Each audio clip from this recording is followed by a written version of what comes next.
자, 이렇게 금속과 비금속이 만나는 이온 결합, 그리고 비금속과 비금속이 만나는 공유 결합에 대해서 배워봤습니다. 근데 경우에서 하나 더 있죠? 금속과 비금속 이온 결합, 비금속과 비금속 만나서 공유 결합한다면 금속과 금속이 만나는 경우도 있을 거 아니야? 자, 이렇게 금속과 금속이 만나서 이루어지는 결합도 실제 존재합니다. 근데 우리 고등학교 1학년에서는 그건 다루지 않아요. 즉 1학년 시험 범위에서는 이온 결합과 공유 결합만 나오고 금속과 금속이 만나서 이런 결합을 금속 결합이라고 하거든요. 금속 결합은 2학년 때 이제 또 화학 교육 과정에서 더 자세히 배우게 될 겁니다. 즉 아쉽지만 우리 1학년 수준에 맞춰서 이번 시험 범위는 이온 결합과 공유 결합만 시험에 나온다. 자, 이때 이온 결합에 의해서 만들어진 물질인 이온 결합 물질, 공유 결합에 의해서 만들어진 물질인 공유 결합 물질의 성질이 다르거든요. 이온 결합에 의해서 만들어진 물질이랑 공유 결합에 의해서 만들어진 물질의 성질이 확연히 다릅니다. 어떤 식으로 성질이 다른지, 그리고 왜 그런 성질을 갖는지에 대해서 배우는 게 바로 이번 시간 내용입니다. 자, 일단은 이온 결합 물질 성질 먼저 한번 확인해 보도록 하겠습니다. 이온 결합 물질은 어떤 성질을 가질까? 일단 이온 결합 물질 중에서 우리한테 가장 친숙한 물질 소금, 염화나트륨. 이 염화나트륨이 어떤 성질을 갖는지 한번 알아보도록 할게요. 단 오늘 배우고자 하는 것은 염화나트륨만의 고유 성질을 의미하는 건 아닙니다. 염화나트륨만 가지고 있는 성질이 많은 게 아니라 염화나트륨과 같이 이온 결합 물질들의 공통적인 성질들에 대해서 알아볼 거예요. 즉 소금하면 가장 먼저 떠오르는 게 짜다라는 성질이잖아요. 근데 짠 거는 NaC의 소금만의 고유 성질인 거고요. 다른 이온 결합 물질들은 그렇지 않거든요. 그래서 다른 이온 결합 물질도 다 공통을 가지고 있는 성질이 어떤 건지 한번 알아보도록 합시다. 자, 이온 결합 물질의 성질 오늘 세 가지 별 거거든요. 첫 번째입니다. 이온 결합 물질의 성질 첫 번째, 외부 충격에 의해서 쉽게 부서진다, 쉽게 쪼개진다는 특징을 가지고 있습니다. 특히 그냥 쪼개지는 게 아니라도 결이 생기면서, 즉 층이 갈리면서 쪼개진다는 특징이 있어.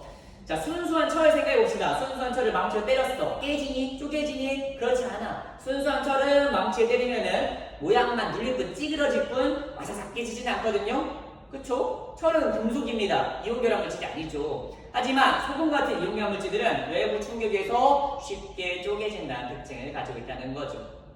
소금 생각해봐. 망치로 때리면 어떻게 돼? 눌려? 부셔지지, 깨지죠. 망치까지 갈 필요 없습니다. 소금 결정, 손으로 힘 주면은 부셔져요. 항상 부셔집니다. 아까 말했듯이 결이 생기거든요. 층이 갈리면서 쪼개지거든요. 즉, 부신다 이렇게 만지면은 긁히는 그런 느낌이 들어. 층이 지금 생겼다는 뜻이야. 고운 가루가 아니라 곱게 갈리지 않고 와사삭 와사삭 약간 이런 느낌, 긁히는 느낌이 든단 말이야. 그래서 제가 지금 결이 생겼다는 것을 의미해요. 자, 이렇게 결이 생기면서 쪼개지는 그 이유 한번 알아보도록 하겠습니다. 이온 결합 물질은요, 알다시피 양이온, 음이온, 정전기적 인력 에 의해서 결합하는데, 양이온과 음이온의 정전기적 인력하고 끝나는 게 아니죠. 양이온, 음이온, 그 다음에 양이온, 음이온, 양이온, 음이온, 양음이 계속 그대로 이온 결합한다는 겁니다. 정전기적 인력에 의해서. 즉, 염화나트륨 모형 한번 그려보겠습니다. 염화나트륨이 이렇게 생겼죠. 나트륨 양이온 옆에 염화, 음이온. 정전기적 인력이 있고, 여기서 끝나지 않죠? 또 그 옆에 나트륨 양이온, 그 옆에 염화, 음이온, 그 옆에 나트륨 양이온이죠. 뿔마가 계속 반복되는 형태로 이온 결합하고 있다. 이게 이온 결합 모양, 이온 결합 물질의 모형이라고 할 수 있겠죠? 뿔마. 물론 이 칠판 앞으로 쭉 계속 이어질 테고, 칠판 뒤쪽으로 계속 이어질 겁니다. 이런 이온 결합 물질에 외부 충격이 가해지는 겁니다. 지금 망치로 때리거나 아니면 손으로 힘을 가해다 칠게요. 뭐 여기 한번 눌러볼게요. 여기 망치로 꼭 때리는 겁니다. 아니면 손으로 꼭 누르는 거야. 여기 한 층이 눌리는 순간 이 층이 내려앉겠죠. 즉 여기 있던 염화 음이온은 여기로 갈 테고, 여기 있던 양이온은 아예 내려갈 테고, 즉 한 층씩 내려가는 상황을 생각해 볼게요. 외부 충격에 의해서 층이 밀리게 됩니다. 그럼 여기 있는 음이온은 여기 있는 양이온은 여기 있는 음이온은 여기로 내려가게 될 거야. 즉 이런 식으로. 여기는 원래 음이온 있죠? 근데 음이온이 한 층 내려가고, 여기 원래 있던 양이온이 또 한 층 내려가서 여기로 갈 테고, 여기 있던 놈은 음이온이 이쪽으로 갈 테고. 뭔 말인지 되시죠? 그렇게 된 순간 음과 음이 만나고 양과 양이 만난다는 겁니다. 즉 원래 이온 결합 물질은요, 양이온과 음이온, 양이온, 음이온, 양이온, 뿔마들의 정전기적 인력에서 결합하고 있는 건데, 외부 충격에 의해서 한층 엇갈리는 순간, 밀리는 순간 오히려 이제 독으로 작용한다. 음과 음의 정전기적 반발력, 양과 양의 정정기적 반발력에 의해서 이제는 오히려 스스로 쪼개지게 되는 거야. 스스로 반발해서 더 쉽게 쪼개지게 된다. 특히 이 경계를 사이로 쪼개지게 되겠죠. 그래서 결이 생기면서 층이 나뉘면서 쪼개지게 되는 그런 이유라고 할 수 있는 거죠. 그래서 이온결합 물질은 외부 충격에 의해서 결이 생기면서 쉽게 쪼개지는 이유, 이런 식으로 층이 밀리는 순간 같은 전하균 입자들이 맞닿게 되면서 반발력, 정정기적 반발력에 의해서 쉽게 쪼개진다 하는 게 바로 첫 번째 특징인 겁니다. 방금 말 때 소금 쉽게 부셔지잖아? 소금뿐만 아니에요. 다른 이온결합 물질들도 기본적으로 외부 충격에서 이렇게 쉽게 결이 생기면서 쪼개진다는 특징이 같습니다. 자, 생활 속에 또 어떤 이온결합 물질이 있을까? 소금 말고 녹슨철 생각해봅시다. 녹슨철. 순수한 철은 이온결합 물질이 아니죠. 그래서 깨지지 않는단 말이야. 근데 철이 녹슬어요. 녹슨다는 게 무슨 뜻이야? 산소와 반응했다는 뜻이거든. 산화되면은 산소와 만나서 녹색이 되는 거잖아. 즉 철과 산소가 만나면 녹슨철이 된다는 건데, 철은 금속이고 산소는 비금속이죠. 금속과 비금속이 만나면 어떻게 된다? 이온결합한다. 즉 산화철이 형성되게 되고요. 이 산화철은 이온결합 물질이기 때문에 양은 양의 반복될 거 아니야. 즉 외부 충격에 의해서 쪼개지게 되면은, 한층 밀리게 되면은 같은 전하균 입자들끼리 반발력에서 더 쉽게 쪼개지게 된다. 실제로 녹슨철도 잘 부셔집니다. 순수한 철은 깨지지 않지만 녹슨철은 외부 충격에서 쉽게 쪼개지게 된다는 거예요. 녹슨철 생각해봐. 손으로 맞으면 어떻게, 손에 힘주면 어떻게 돼? 손에 묻어나. 불구죽조한 게 묻어난다면 손에 지금 가루가 형성된단 말이야. 그게 뭔 말이야? 부셔졌다는 뜻이지. 부셔졌으니까 우리 손에 가루가 묻을 거 아니야. 이 뜻이죠? 순수한 철 누른다고 해서 철이 묻지 않아요. 왜냐? 단단하니까, 부셔지지 않으니까. 하지만 녹슨철은 힘을 주고 손으로 힘 줘서 누르면은 우리 몸에 가루가 묻어나게 된다. 부서진다. 그 자체가 쉽게 쪼개진다는 것을 의미하는 거죠. 자, 오늘 이온결합 물질 특징 3가지 한다잖아. 벌써 첫 번째 끝났네요. 두 번째 이온결합 물질 두 번째 특징입니다. 두 번째 특징, 녹는 점이 높아서 대부분 고체 상태로 존재한다라는 게 이온결합 물질 두 번째 성질이었습니다. 자, 녹는 점이 높아서 고체 상태로 존재하기 쉽다? 이게 뭔 말일까? 일단 녹는 점이 뭔 말인지 이해해야겠죠. 녹는 점이란 무엇이다? 물질이 녹는 순간의 온도야. 물질마다 다 녹는 점이 달라요. 녹는 점은 물질의 고유 성질이거든요.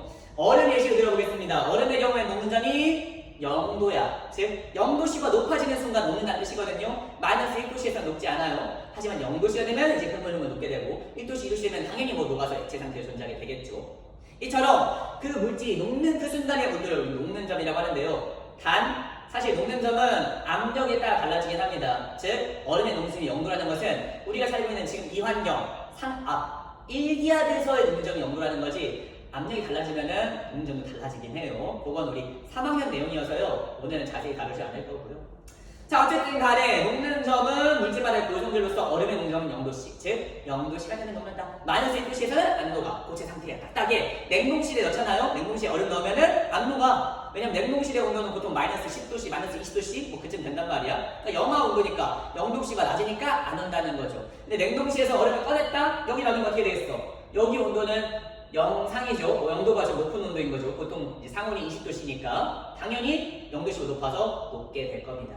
이처럼 녹는 순간의 온도를 녹는 점이라고 하는데요. 녹는 점이 높을수록 더 그 물질은 잘 안 녹아요. 자, 뭔 말인지 봅시다. 여기 우리 내 왼손에 여기에 얼음이 있다고 있습니다. 얼음의 녹는 점 몇 도라고? 0도씨. 한편 오른손에는 물질 A라는 물질이 있다고 칠게요. 눈에는 안 보이지만 A라는 물질 녹는 점 1000도라고 가정하겠습니다. 자, 질문. 얼음이 잘 녹을까? A가 잘 녹을까?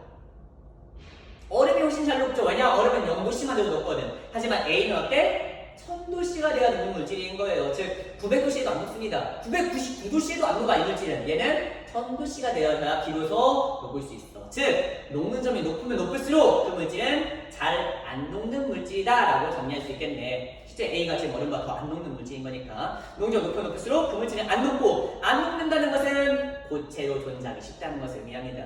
이온결합 물질 두 번째 특징이 뭐라고?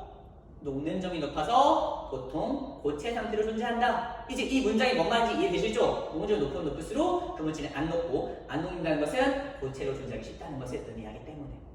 자, 근데 문제는 쌤, 그 문장이 이해는 됐어요. 녹는 점이 높아서 고체로 존재하기 쉽다라는 문장 자체는 이해되지만, 그래서 녹는 점이 왜 높은데요?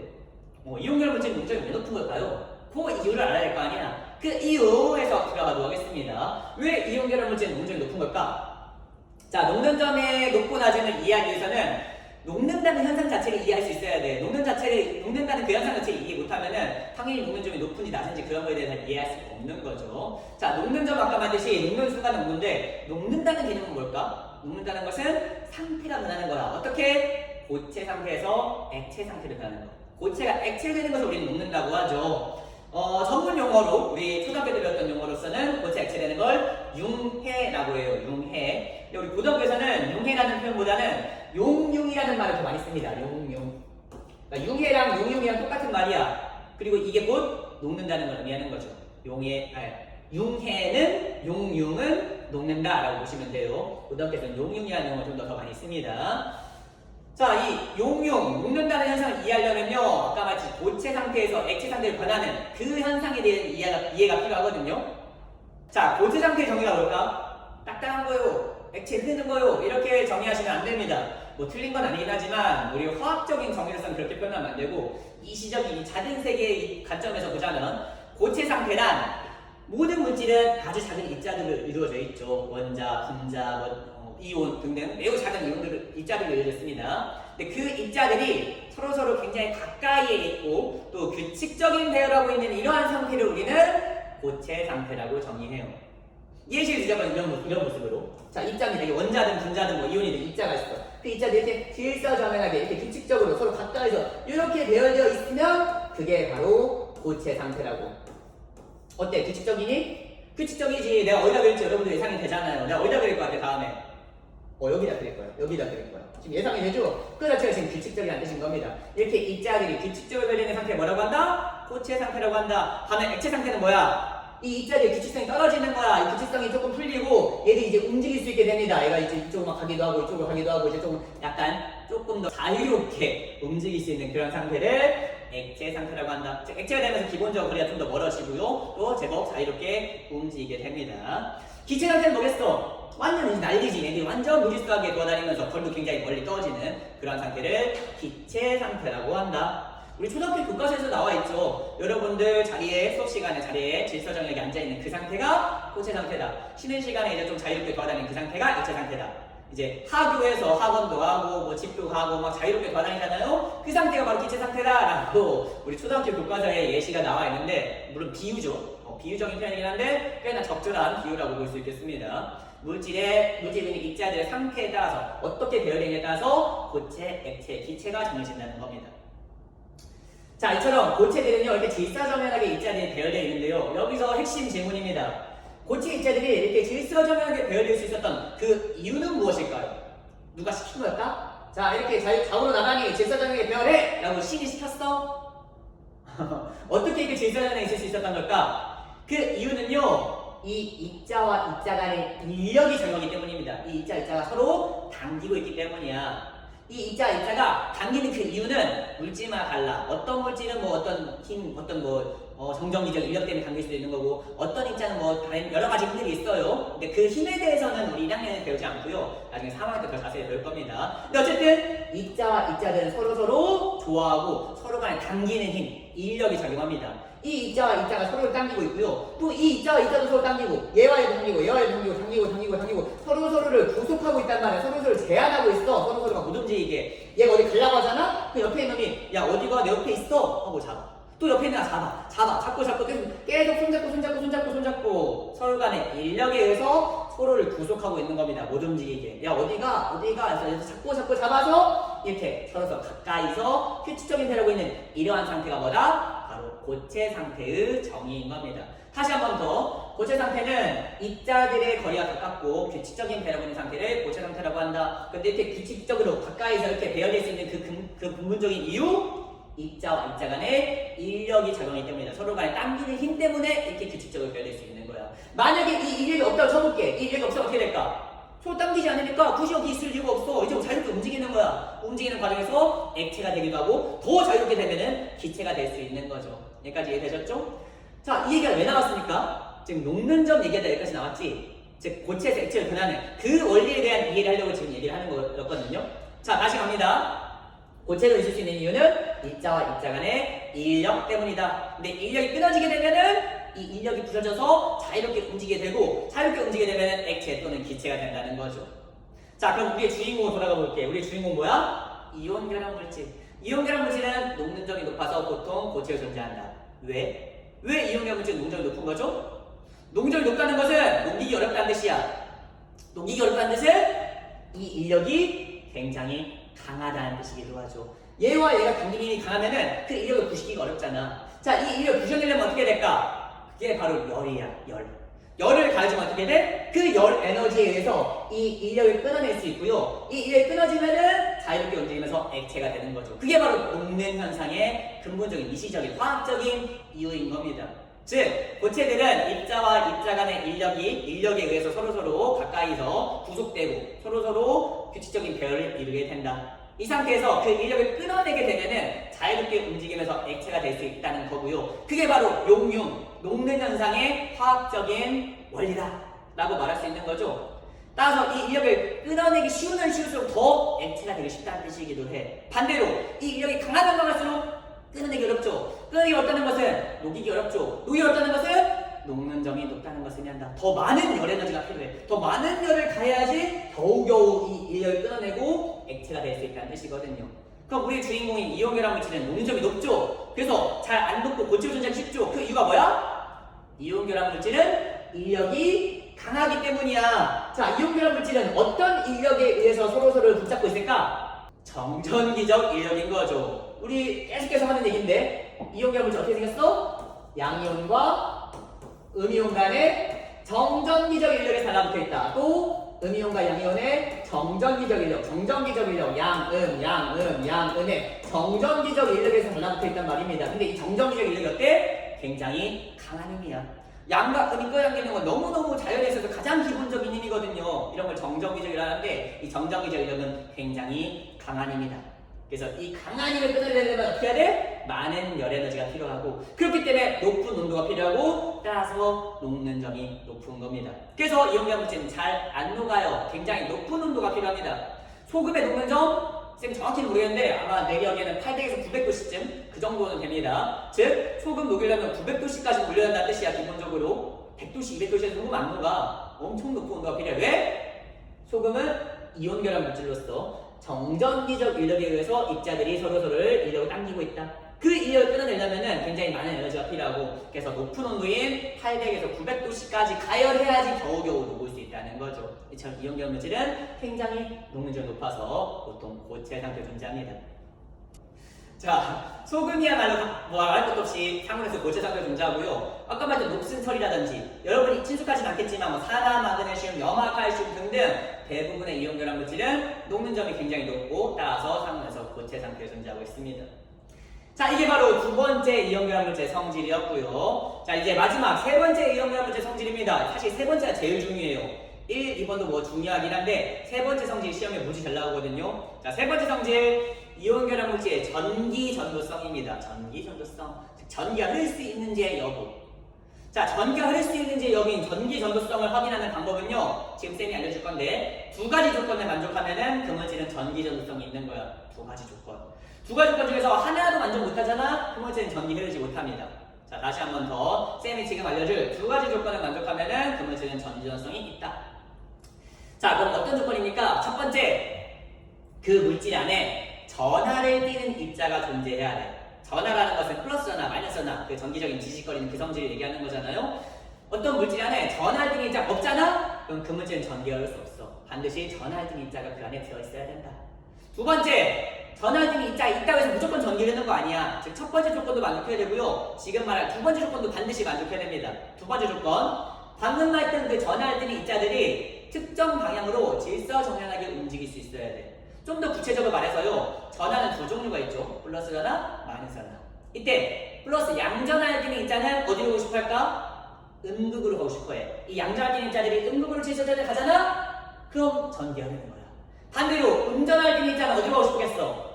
양극으로 가고 싶어 하겠죠? 즉 음전하를 띠는 입자들이 양극으로 질서정연하게 눌러가잖아? 그럼 전기가 흐르는 겁니다. 자, 다시 한번 요약한다. 전기 전도성, 전기가 흐르기 위한 조건은 두 가지 조건을 만족해야 된다. 첫 번째, 전하를 띠는 입자가 존재해야 된다. 두 번째, 그 전하를 띠는 입자들이 자기가 좋아하는 방향으로 질서정연하게 움직일 수 있어야 한다는 겁니다. 양전하를 띠는 입자는 음극으로, 음전하를 띠는 입자들은 양극으로 가는 그 과정 자체가 바로 전기가 흐르는 과정이거든요. 자, 예시 한번 들어보겠습니다. 도선, 이게 도전이 있고요. 건전지를 놔둘게요. 건전지 놔두겠습니다. 자, 이 도선에 건전지를 놔두면 전기 흐를 수 있을까? 아까 말했듯이 전기가 흐른다는 것은 전하를 띠는 입자가 특정 방향을 질서정에 움직이는 거거든요. 지금 건전지가 있다는 것은요, 전하를 가져갔다는 뜻이고요.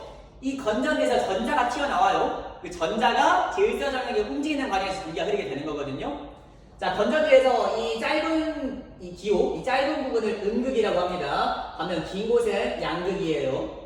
근데 건전지에 전자가 튀어나오는데 전자는 어디에서 어디로 가니? 우리 초등학교, 중학교 때 배웠던 내용인데 전자는 마이너스 극에서 플러스 극으로 가죠. 이거 뭐 열심히 외웠죠. 전자는 마이너스에서 플러스, 전류는 플러스에서 마이너스 열심히 외웠는데 물론 외우면 좋긴 하겠지만은 더 쉽게 하는 방법이 있어. 전자가 음전할 때잖아. 그것까지 뭐 안 외웠으면 할 말이 없는데 전자가 음전할 뛰는 거는 기본적으로 알고 있어야 돼. 자, 전자가 음전할 뛰고 있습니다. 그럼 전자는 어디로 가고 싶겠어? 당연히 양극으로 가고 싶어 하죠. 왜냐면 전자 스스로가 음전하니까 음전하는 양극, 플러스를 좋아하거든요. 즉 전자는 언제나 양극으로 가려고 해. 이거 뭐 굳이 억지로 외워야 돼? 전자 스스로가 음전하니까 당연히 양극으로 가는 겁니다. 마이너스는 플러스를 좋아하고 플러스는 마이너스를 좋아하는 거니까. 즉 전자의 목적지는 어디야? 항상 양극으로 가고 싶어 해.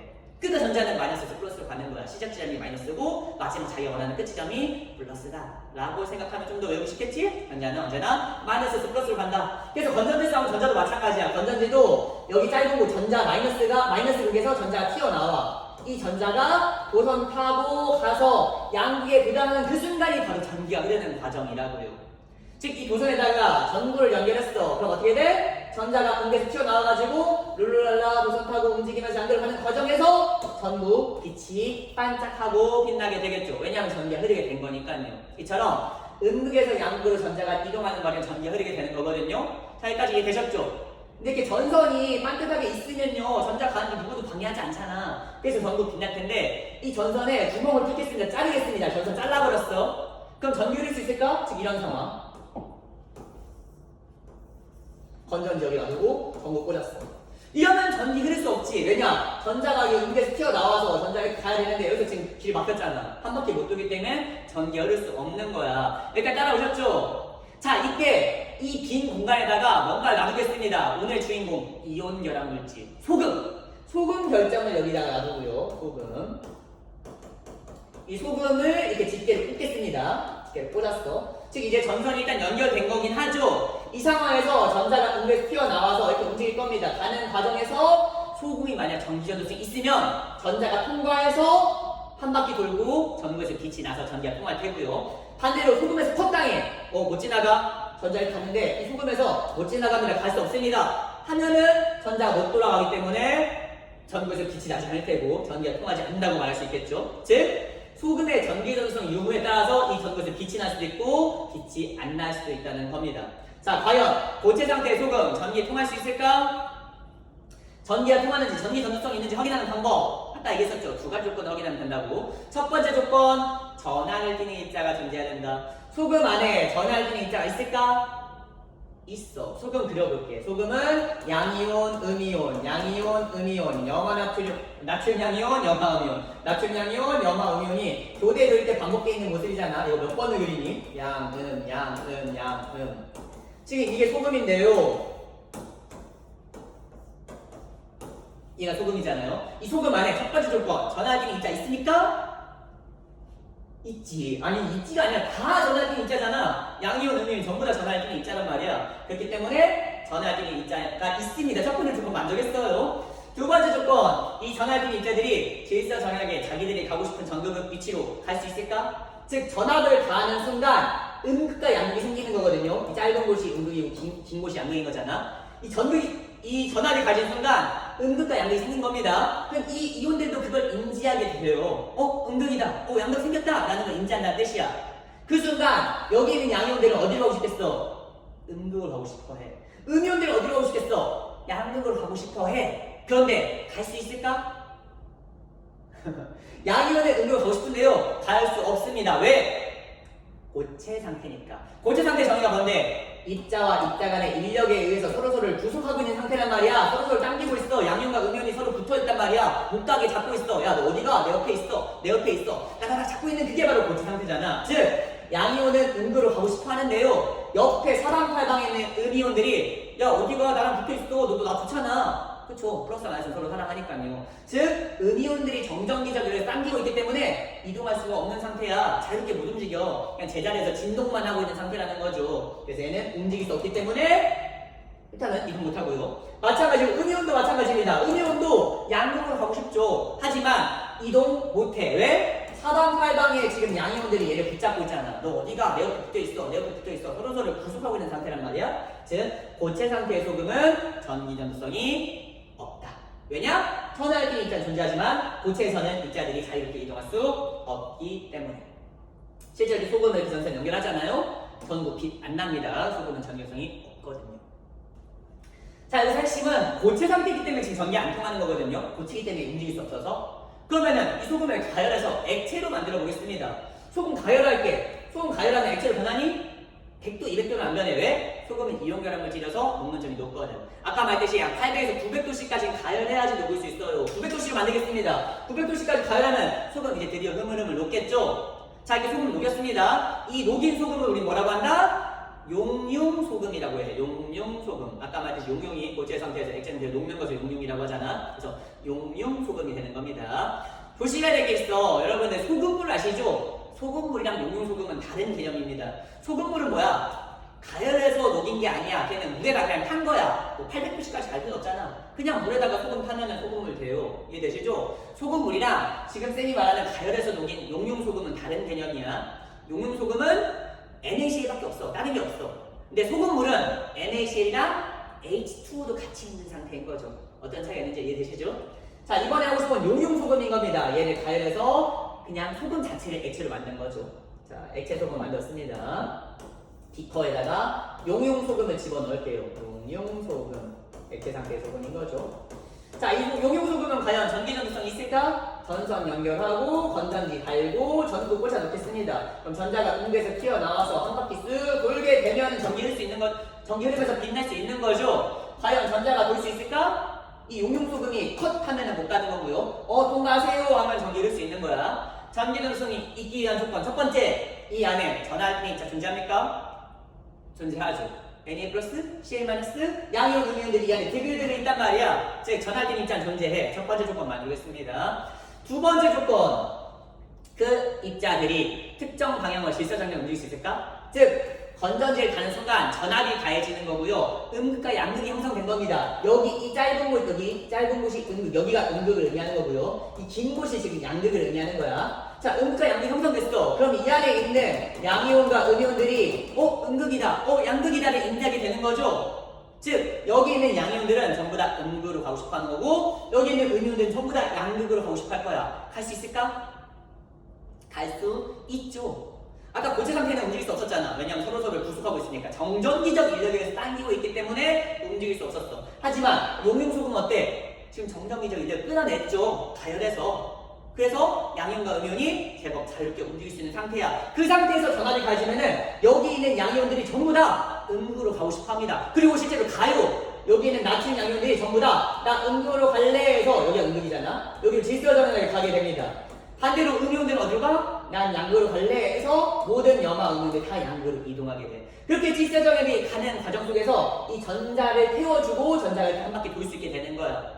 그 과정 속에서 전기가 흐를 수 있게 되는 거죠. 그렇게 전구에서는 빛이 반짝하고 빛나게 된다. 즉 용융 상태의 소금은 전기전도성이 있다라고 할 수 있겠네. 이처럼 이온결합 물질은 상태에 따라 다릅니다. 고체 상태에서는 전기가 흐르지 않고 액체 상태에서는 전기가 흐를 수 있다. 외우는 게 아니라 외워도 상관없지. 외우면 더 좋지. 근데 그냥 몇턱대 외우는 게 아니라 원리를 이해하면 된다. 첫 번째, 전하율진의 입자가 존재한다. 두 번째, 그 입자가 질서정량에 지가 좋아하는 전극으로 이동하면 그게 바로 전기가 흐른다는 겁니다.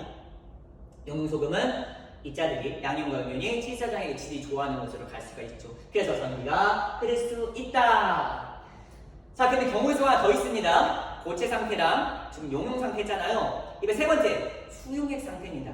수용액 상태는 뭐야? 물에다 녹이는 거예요. 아까 말했지, 용융소금과 소금물은 다르다고. 지금 두 번째가 용융소금이었죠. 얘는 전기 통하죠. 근데 용융소금 말고요, 이번에는 소금물로 해보겠습니다. 즉 물에다가 소금을 탈 거야. 그러면 전기가 흐르는지 안 흐르는지 이제 확인해 보자는 거죠. 자, 소금물 전기 전도성입니다. 소금물의 전기 전도성. 자, 물에다가 이제 소금을 탈 거예요. 순수한 물에다가 NaCl을 집어넣겠다. 그럼 이제 소금물이 되는 거죠. 이 소금물 전기가 흐르는지 확인하고 싶은 겁니다. 자, 이 과정에서 굉장히 중요한 개념이 하나 나온다. 이온화라는 개념이 나와요. 이온화. 또 이온화가 굉장히 더 중요하거든요. 그래서 이온화 설명하겠습니다. 이온화는 사실 2학기 때 우리 3년기 파트 나올 때 좀 더 자세히 나오거든요. 그때 자세히 설명할 거고 오늘은 간단히만 설명할게요. 이온화란, 자, 이온 결합 물질을 물에 녹이잖아요. 그럼 원래 이온 결합 물질은 양이온과 음이온의 정전기적에 의해서 달라붙어 있어. 근데 얘를 물에 녹이잖아? 그럼 물을 타고 쪼개져. 물에 의해서, 물의 도움을 받아서 쪼개지고 자유롭게 움직일 수 있게 돼요. 좀 비유하자면은 물을 튜브 삼아서, 사실 뭐 튜브는 아니긴 한데 물을 튜브 삼아서 잡고 쪼개져가지고 자유롭게 움직일 수 있게 된다는 거야. 어떤 느낌인지 알겠니? 다시 갑니다. 소금, NaCl을 물에 녹이잖아요? 그럼 NaCl은 이온 결합 물질이니까 이온화가 일어난다. 즉 양이온과 음이온이 원래는 붙어 있었는데 물 타고 쪼개져서 움직일 수 있게 된다는 거야. 그런 거 뭐라고 한다고? 이온화라고 한다. 그래서 물에 녹아서 Na 플러스랑 Ca 마이너스 이온으로 쪼개져서 이제 물 타고 자유롭게 움직일 수 있게 된 겁니다.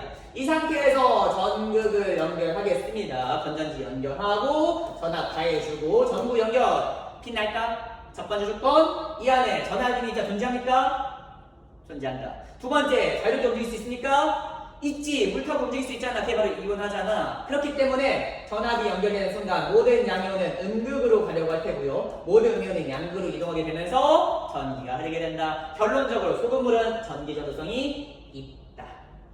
최종 정리. 이온 결합 물질은 고체일 땐 전기가 통하지 않아. 하지만 용융 상태, 즉 액체 상태에서 전기 통하고요. 또 물에 녹인 수용액 상태에서도 전기가 통한다. 즉 고체 소금은 전기 안 통하고 용융 소금은 전기 안 통하고 소금물, 소금 수용액이라고 하죠. 소금 수용액은 전기가 통한다 라고 정리할 수 있겠습니다. 어떤 느낌인지 이해되셨죠? 자, 유인물 18번 한번 읽으면서 내용 정리하겠습니다. 18번 첫 번째 줄. 이온 결합 물질은 양이온과 음이온이 정전기적 인력에서 양음 규칙적인 배열을 하고 있는 구조입니다. 외부 힘에 의해서 쉽게 부스러지죠. 왜냐? 외부 힘에 의해 층이 밀리면은 같은 전할 때는 이온들이 음이 맞닿게 되고 이들의 단발력이 작용하기 때문이다. 다음 줄. 고체 상태의 이온 결합 물질은 이온이 고정된 위치에서 진동만 하고 있죠. 제대로 움직일 수 없습니다. 그렇기 때문에 고체 상태에서는 양이온과 음이온이 자유롭게 이동할 수 없어서 전기 전도성이 없다. 하지만 액체 상태 또는 수용액 상태가 되면은 양이온과 음이온이 자유롭게 이동할 수 있죠. 그 반에서 전기 전도성이 생긴다. 밑에 있는 그림 봐볼까요? 자, 일단 첫 번째 그림은 염화와 수용 고체 상태로 존재하고 있네요. 양은 반복되고 있잖아. 여기다 전압 가해봤자 전기 안 흘러. 움직일 수 없으니까. 근데 물에 녹입니다. 물에 녹이니까 어떻게 됐어? 둥실둥실 지금 펼치고 있네. 왜? 이온화돼서 물 타고 쪼개져가지고 자유롭게 움직일 수 있게 된 겁니다. 이 상황에서 전원을 연결하겠습니다. 양극, 음극 연결하고 건전지 끼면은 그림 봐봐. 모든 염화, 음이온은 전부 다 양극으로 가고 모든 나트륨 양면들이 음극으로 실사전하게 움직이는 그 과정이 바로 전기가 흐르는 과정인 거죠. 이렇게 그림을 18번까지 설명했습니다.